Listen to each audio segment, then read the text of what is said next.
Salut à tous et bienvenue dans le Défaussé, votre émission hebdomadaire sur les jeux de société. Moi c'est Alex et je suis accompagné de Zef. Salut Zef. Salut. Alors qu'est-ce que le Défaussé pour ceux qui nous rejoignent pour la première fois? Déjà vous êtes un peu en retard, il faut le dire. Vous avez quelques émissions à rattraper. Non, je plaisante, c'est bon, Zef il me fait des gestes en mode il me fait 50, des gros yeux. Ça va, c'est pas la mort. Ouais, c'est ça. il y a eu un petit... 50. Alors, c'est une émission de 20 minutes. On va essayer de pas faire plus, pas faire moins. Qui se divise en 3 phases. Une première phase où, pour le coup, pour cette émission, je vais expliquer à Zef le but d'un jeu, en l'occurrence Trapworld. Ensuite, deuxième phase, on va jouer. Et là, ça va être folklore parce que j'ai choisi un jeu où c'est la castagne. Ah. Et une troisième phase où on règle nos comptes. Oui, parce qu'on aime bien régler nos comptes, surtout moi. Oui, c'est surtout toi qui règle les comptes. Moi, je me défends comme je peux, mais tu sais... Alors, aujourd'hui, donc, comme je le disais, je vais parler de Trapworld. Alors, Zef, tu connais le tabou. Oui. Quelle est ta relation avec le tabou? J'ai beaucoup joué quand j'étais petit. Quand j'étais pas petit, ado, fin ado. Ah ouais, quand même. Ouais, j'ai beaucoup aimé ce jeu parce que je jouais avec un... colo. À l'époque, je jouais beaucoup à WoW. À World of Warcraft. Non, mais pour l'anecdote, et en fait, j'avais un pote avec qui on jouait énormément à ça, et quand on jouait au tabou ensemble, c'était horrible parce qu'on faisait que des références à WoW, et les gens comprenaient pas pourquoi on devinait les mots de l'autre. C'était trop marrant. Ok, bon, alors on va se méfier de toi, direct. Ok. Alors, tu vas comprendre très vite pourquoi j'en parle, mais je vais expliquer un petit peu comment moi j'ai découvert ce jeu. Je l'ai découvert à Cannes, en fait. Je l'ai acquis à Cannes, on va dire, où on me l'a remis en main, on va dire. Oh, sympa. Et franchement, j'étais pas OP. J'étais pas du tout partante, donc il est resté très très rapidement dans ma valise, on va dire, sous les cellophané, tout bien. Le pauvre, ouais, c'est abandonné. Ça. Complètement. Et là, bim, le vendredi, j'arrive dans mon association de jeux. Et qu'est-ce que je trouve comme jeu? Franchement, je me suis dit, je suis maudite. Je trouve ce jeu qui fait l'unanimité, mais de ouf. Alors, moi, je fais une première partie. Je suis pas convaincue. Mais je me dis, si ça fait autant de personnes convaincues, on va le ramener au boulot. Laisse tomber. Au boulot, ça a remplacé Codename. Donc, ah ouais, carrément. Ouais. Codename a été détrôné par ce jeu. Et donc, tu sais comment Codename, je l'ai dans mon cœur. Ah bah, tout le monde l'a dans son cœur, Codename. Mais alors, Trapworld est arrivé et puis l'a balayé. Et j'avouerai que, contrairement avec mon asso, Trapworld avec les collègues, j'ai carrément plus kiffé. Donc, je pense qu'il y a une petite appétence avec les gens avec qui tu joues, comment tu les connais, nan. Ouais, si c'est un tabou-like, ça m'étonne pas du tout. Voilà. Alors, pourquoi je dis que ça ressemble à un tabou? Parce que Trapworld, c'est un jeu où, comme au tabou, on va avoir 2 équipes qui s'affrontent. Dans chaque équipe, tu auras une personne référente à chaque tour qui va devoir faire deviner un mot à ses camarades avec des mots interdits. Ce qui change dans Trapworld, c'est que les mots interdits vont être désignés par l'équipe adverse et surtout que la personne qui doit faire deviner le mot n'est pas au courant de quels sont les mots interdits. Donc ça donne des situations très très cheloues, très très comiques où tu essayes de faire deviner un mot, on va dire par exemple, je sais pas, chien, sans dire maître, sans dire animal, enfin tu dis, il y a plein de mots que tu dis pas parce que tu te dis forcément ils les ont mis en mots interdits. Ah ouais, mais tu ne sais pas quels sont les mots interdits. C'est ultra chaud. Alors bien entendu, tu as un temps imparti pour faire deviner ce mot. Normal. Tu as tu as les mots interdits que tu ne connais pas à éviter, plus tout un tas de règles que je développerai en off sur ce qu'on a le droit de dire, pas de dire, etc. par rapport au champ lexical, etc. Donc voilà. Tout ça, c'est saupoudré par un petit vernis de, on va dire, univers fantastique. Oui, parce que ce que j'allais dire, en fait, la boîte de jeu a fait très fantasy, magicien, troll, machin et tout. Bah, je pense qu'ils voulaient vraiment se dissocier du tabou, tu vois, où il n'y a pas vraiment de... Il n'y a aucun univers. Pas d'univers autour. Et là, en fait, c'était quand même... T'es dans un petit donjon qui est composé de 5 pièces. Avec des niveaux de difficulté différents. Donc, chaque pièce a un ordre de difficulté croissant, on va dire. D'accord. Et la difficulté peut aller de 1 à 10, ça dépend comment tu composes toi-même ton donjon. Et le chiffre qui compose la difficulté sera le nombre de mots interdits que l'équipe en face va mettre pour toi. D'accord. Donc, si on est dans une pièce de difficulté 5, l'équipe adverse va mettre 5 mots interdits. D'accord. Globalement, c'est ça. Et du coup, ouais, grosso modo, voilà, la difficulté va monter au fur et à mesure, Exactement. donc tu as le temps de t'adapter à la difficulté que l'adversaire va te mettre au fur et à mesure. Ouais, ça dépendra. Franchement, je vais te laisser découvrir. J'ai hâte d'avoir tellement le smile en me regardant. Non, parce que c'est drôle. Ça fait vraiment des des situations J'imagine du what the largement, fuck, vraiment voilà. Petite subtilité aussi, puisqu'on est dans un donjon, qu'est-ce qu'il y a dans les donjons? Bah, il y a un big boss, déjà d'une, et t'as des malédictions qui peuvent s'enclencher. Donc voilà, ça c'est des petites subtilités qui vont apparaître au fur et à mesure. Alors, quand je reviens sur les mots interdits, parce que du coup c'est un truc qui me stresse déjà là. quand tu dis un mot interdit, tu arrêtes tout de suite, t'as perdu. Ouais. Ah ouais. T'as perdu. C'est instant. C'est instant. Et on passe à l'autre équipe qui va devoir aussi faire deviner le mot interdit. Donc voilà, le but étant bien sûr de contourner, et pour les équipes et puis pour comme chaque équipe va mettre les mots interdits, bah à chaque fois le but va être aussi d'englober le plus possible, de miner le plus possible le terrain des autres. Et tu vois, ça peut être très très très très large. Ah ouais. Et quand tu connais bien les personnes, franchement, c'est assez marrant parce que tu peux y aller direct, instant. Moi, j'ai une collègue, big up à toi Noémie si tu m'entends, qui aime trop les jeux vidéo. D'accord. Et en fait, tout ce qu'elle va te faire deviner, Chien, elle va te le faire deviner en passant par un jeu vidéo. Ouais, donc à un moment, tu mines le jeu et elle tombe dedans, tu vois. Et ça, c'est trop drôle. Enfin, à un moment, c'est... Enfin, ouais, en fait, d'accord, ok. Où... Ouais, t'essayes de... ok. Tu essayes de piéger l'adversaire en essayant de deviner avant lui comment il va faire deviner un mot que tu connais à l'avance. Exactement. Donc voilà, bon, il y a des petites subtilités que je laisse à chacun le soin de découvrir. Je voulais juste dire que ce jeu, j'avais jamais lu les règles, parce que je disais tout le temps à mes collègues, un jour je lirai les règles pour vous dire exactement ce que vous avez le droit de faire ou pas. Ouais. Mais en attendant, on joue avec les règles avec lesquelles j'ai appris à jouer. Tu vois, donc, et ça m'a fait beaucoup penser ces derniers temps au Uno. Donc au moment où sortira ce podcast, je pense que la polémique sera depuis longtemps dépassée. Mais voilà, je voulais le dire. Voilà, lisez les règles, ça peut être intéressant et important. Ouais, le Uno, c'est encore différent, mais parce que je pense que chaque région de France avait plus ou moins sa façon de jouer au Uno. C'est sûr, mais c'est un truc. Et c'est ce qui faisait que c'était marrant en fait. Ouais, mais en fait, il y a des règles. Quand on achète un jeu, il y a des règles. Et donc, Trapworld, j'ai découvert des trucs. Et là, je me dis, il y a tellement de games qui auraient pu être complètement renversés par ces règles. Donc voilà, je vais vous les apprendre en moins ce soir. Ok, donc, ça roule. Bah écoute. Je suis chaud, je suis très chaud. Moi, les jeux de mots comme ça me. Ouais. Petit jeu ce soir, mais aujourd'hui, mais. Ouais, cool. Une demi-heure quoi. Une demi-heure. Ah oui, d'ailleurs, j'ai pas dit, excusez-moi. Donc c'est un petit jeu Trapworld de Yellow. Qui se joue entre 4 et 8 personnes, ou plus, hein, globalement, en fait, du moment que vous faites des équipes à peu près paires, tout va bien. 8 ans et plus, et très franchement, je pense qu'il y a grave moyen de s'amuser avec des enfants. 30 minutes environ.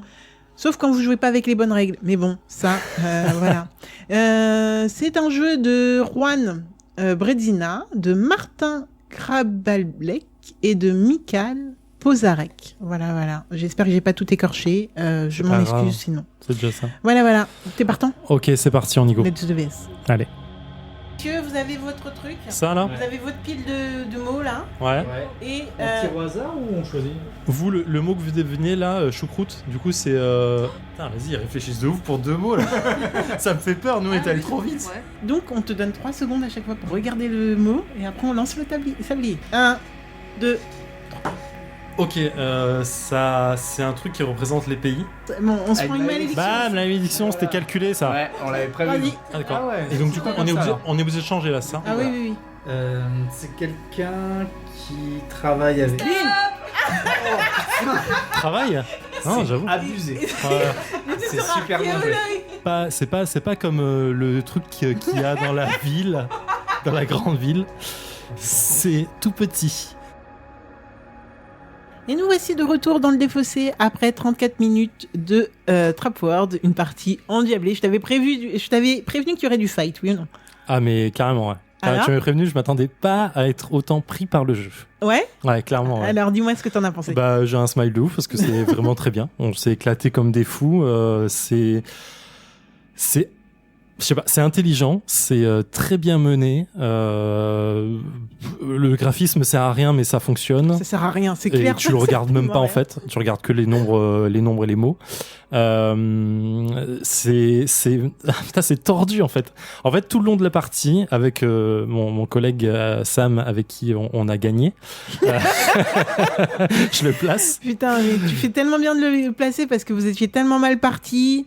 On a un petit peu pris la confiance avec ma collègue et en fait, au final, ça s'est vite retourné contre nous. Je suis content parce que vraiment le dernier mot qui nous fait gagner, il était vraiment bien placé. Ouais. J'ai bien kiffé. Ouais. Non, mais ça, en fait, il y a 2 phases. En fait, il faut vraiment se rendre compte de ça dans le jeu. Il y a la phase où tu marques les mots que tu vas interdire à l'adversaire et la phase où tu fais deviner. Et clairement, la première phase, elle est... Au début, on était en mode bon bah vas-y, faut faire deviner quoi, aliment, bah on va mettre manger, viande, tu sais. Et en fait, vous passiez à côté tout le temps. Vous dites, putain, mais on comprend. Et en fait, tu réfléchis d'un coup, tu fais ok. En fait, tous les mots évidents, tu les laisses tomber parce que personne ne les dira de toute façon. Et vas-y, tu vas taper à côté dans les trucs vraiment parfois un peu obscurs en disant sait-on jamais. Et ça marche de ouf. Franchement, on a vu votre switch. On a vu le moment où vous avez une révélation en mode ok, il y a des trucs qu'on fait qui fonctionnent pas, il va falloir faire autre chose. Ah ouais, et vraiment, tu vas chercher le détail et ça t'oblige à penser de façon tordue en permanence. Et non seulement là, mais en plus quand tu fais deviner, et là c'est le must quoi, c'est ok, alors attends, je dois faire deviner ça, zombie, ok, donc je vais éviter de dire mort, je vais éviter vivant, je vais pas dire manger ni mordre ni quoi que ce soit, comment je peux faire deviner ça? Et vraiment tu pars dans tous les sens et t'as un putain de sablier, tu le vois arriver, tu fais putain c'est chaud, et à chaque mot-clé que tu vas donner dans ton discours pour faire deviner à ton collègue, tu regardes les adversaires en disant c'est bon, j'ai le droit à ça? Ok, ça c'est bon, c'est dit. Ça j'ai le droit aussi, ok, merci, et franchement c'est c'est à la fois très je veux dire c'est un jeu généreux parce que à chaque fois quand on te donne le droit de dire un mot t'as envie de dire ah merci c'est gentil de m'avoir laissé celui-là, c'est pour ça, mais non le jeu est trop bien. J'ai un smile de ouf et c'est trop cool. Mais en même temps, tu vois, déjà on commence avec 2 mots interdits. C'est nul 2 mots interdits, tu vois. Tu peux interdire que 2 mots. T'as très peu de chances quand même d'arriver sur. Ouais, mais ça te met en jambe. Ouais, ça te met en jambe. Et c'est vraiment pour les débutants ce truc de 2 mots parce que tu te dis ok, les débutants ils vont vite comprendre que ça sert à rien, que t'as aucune chance d'interdire quelque chose à l'adversaire, mais tu vois juste après on est passé à 4 et tu fais ah ouais. Ouais, c'était. Là tu t'es obligé de penser autrement. Et franchement au niveau 5 on se disait mais on n'a pas de 5e mot, on sait pas quoi mettre quoi. On se dit putain pour nous c'est déjà trop complet. Ça dépend les mots, ouais, ça dépend vraiment les mots. Mais là, vous étiez tombé sur un mot un peu pourri, je sais plus c'était quoi, c'est moi qui devais le faire deviner, mais diversion, mais attends, laisse tomber. Et franchement, on se disait, putain, on sait pas qu'est-ce qu'on doit mettre en 5e, mais franchement, ça marche, quoi. Bah ouais, forcément, en même temps, il y avait tellement vous aviez peu de mots à me donner, parce que voilà, donc moi, j'ai foncé dedans bêtement. Mais je pense qu'il y a d'autres moyens, en fait. Mais en même temps, t'as le sablier, t'as pas le temps. T'as vraiment pas le temps. Ah non, mais vraiment, vraiment, vraiment cool. Je comprends qu'il détrône Codename dans certains cas. Parce que c'est un délire. T'as un délire. Tous les midis, on se tape des barres. Vraiment. Ouais, là, t'as le côté... En fait, t'as ce côté réflexion de mots, d'enchaînement, de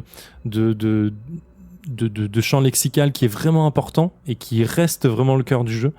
Et t'as ce côté ultra fun quand le mec tombe dans le panneau, quoi.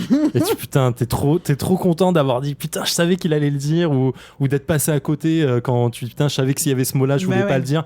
Et franchement, donc, il y a ce truc-là. Ça manque, il y a une petite step de réflexion en moins de Codename, parce que, voilà, t'es obligé de calculer à long terme sur Codename, mais là, c'est trop cool. Il y a un tablier à Codename? Oui, il y en a un, qui si sert à tu, pour ceux qui réfléchissent? J'ai un doute maintenant.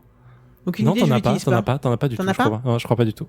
Je sais pas. Bon, et en fait, j'ai plus joué au duo qu'autre chose. Dans le duo, t'as pas du tout ça parce que c'est un jeu coop. Mais voilà, mais du coup, je sais, Zef, on a gagné ensemble à Codename Duo. Ou pas. Et du coup, non, enfin, je sais pas quoi dire de plus. Il est très bien ce jeu. Il est très bien. Il est vraiment très bien. Vraiment très bien. Non, mais c'est moi, un bon party game. Je suis tellement d'accord avec toi et en fait, en ne voulant pas l'ouvrir, tu sais quoi? Je pense que si je ne l'avais pas découvert avec mon association, il y a très grande chance que le truc, je serais resté très très très longtemps. Mais en fait, je comprends ton a priori dessus parce que visuellement, ça fait très. Mais je pense que c'est volontaire. Ça fait très jeu un peu gamin, amusant, casual game, party game, et c'en est un. C'est pas un casual, c'est vraiment un party game.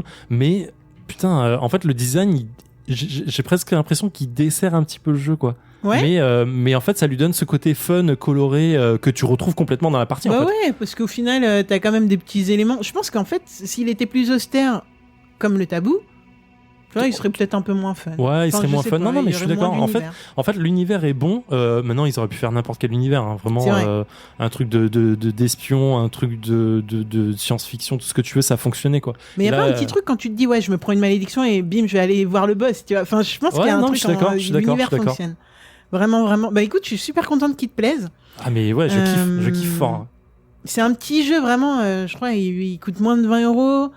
Je sais pas ce que Yellow en pense, parce que pour être honnête, quand je dis j'ai récupéré, c'est Yellow qui me l'a donné à Cannes. Bien, ouais.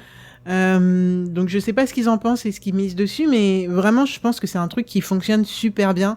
Début de soirée, vous avez envie de mettre tout le monde dans une ambiance, ou alors vous avez des amis qui aiment pas trop jouer, mais alors celui-là il passe Mais ça direct. passe super bien. Et ça passe, en fait, c'est ça qui est cool, c'est que ça passe avec. Je veux dire, là, on est que des gamers autour de la table, donc ça fonctionne bien avec tout le monde, tu vois.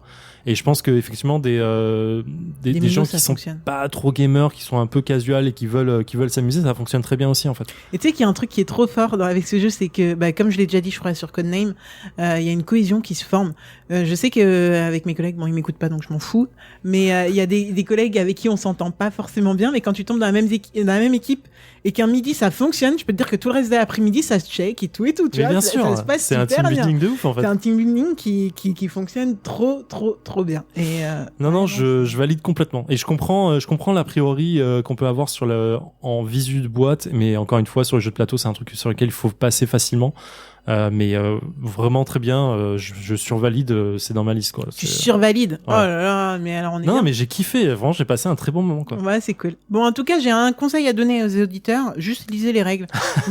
Non, mais vous laissez pas les gens vous raconter vous dire quelles sont les règles quand vous l'acquérez, quand vous achetez ce jeu, et parce qu'il y a des subtilités cons et en fait ça peut raccourcir le jeu ou alors l'accélérer et puis voilà donc ouais, surtout sur ce genre de jeu en fait on a l'impression que faire sauter une règle pour faire durer le plus longtemps le jeu c'est marrant, mais en fait ça casse complètement l'ambiance. Je pense, ouais.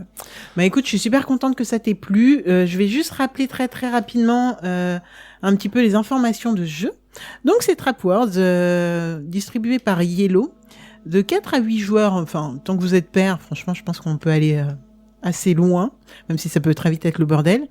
8 ans et plus pour une partie environ de 30 minutes. Et au niveau... je voudrais juste un petit peu m'étendre sur vite fait l'illustration et qui a fait le jeu. Bon, alors qui a fait le jeu, c'est Juan Brezina, Martin Arlbalek et Michael Pozarek. L'illustration, c'est Régis Torres et David Jablonowski. Et par contre, pour ce qui est des mots, c'est Jason Holt. Et je voulais le dire parce que les mots, on a l'impression que sur ce genre de jeu, c'est le cœur du jeu. Voilà, c'est le cœur du jeu. Donc voilà, moins de 20 €. Très honnêtement, j'ai pas le prix en tête. Mais je pense que c'est une dépense qui va vous sauver pas mal de parties, de soirées. Voilà, vous le sortez à Noël avec votre petit cousin, votre grand-mère, qui vous voulez, ça fonctionne très bien. Ah ouais, je suis complètement d'accord, ça défonce de ouf. Voilà. Bon Zef, je suis contente que ça t'ait plu. Écoute. Merci beaucoup pour la découverte. De rien. Je te dis à la semaine prochaine. Ouais. Pour une nouvelle aventure qui sera l'idée par toi normalement. Absolument. Ok, et en attendant, on vous dit bonne fin de journée, bonne fin de semaine.